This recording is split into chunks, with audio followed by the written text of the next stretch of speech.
and welcome to Ms. Gimbel's classroom.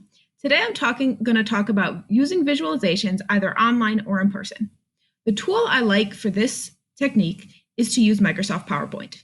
If I'm doing in person, I project it on the screen behind me and I can write notes on the visualizations I have projected on the board.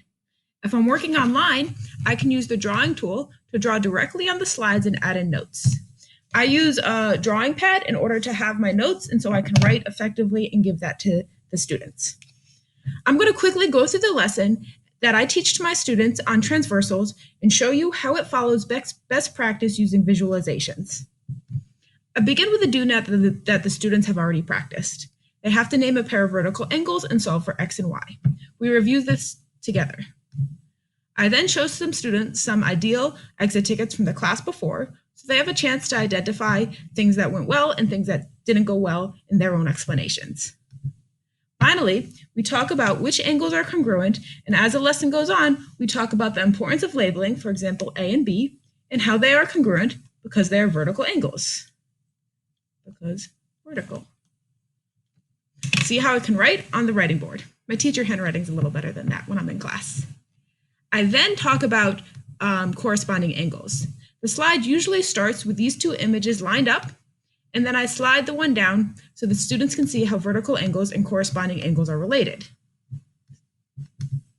This is a great introduction to transversals, and on the next slide, we identify alternate interior, alternate exterior, and corresponding angles, and students already have that visual understanding of the relationships and what's congruent because they just saw that movement or the translation of the intersection before.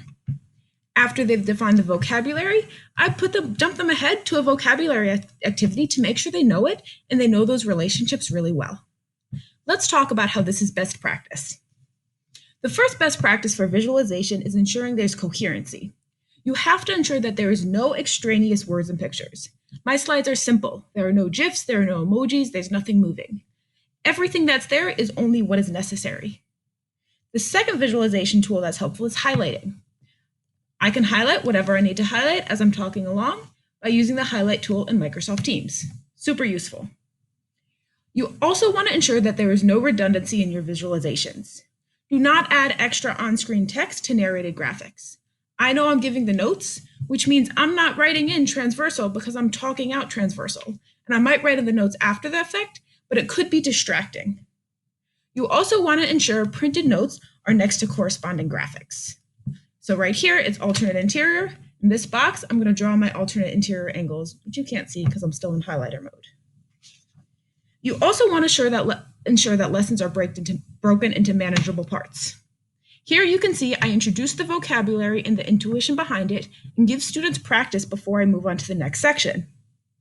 You want to accompany graphics with spoken words rather than written words. Students will understand hearing auditory accompanied with visuals better than reading and visuals. This is why I use something like this, which is a blank screen, and I talk the students through it.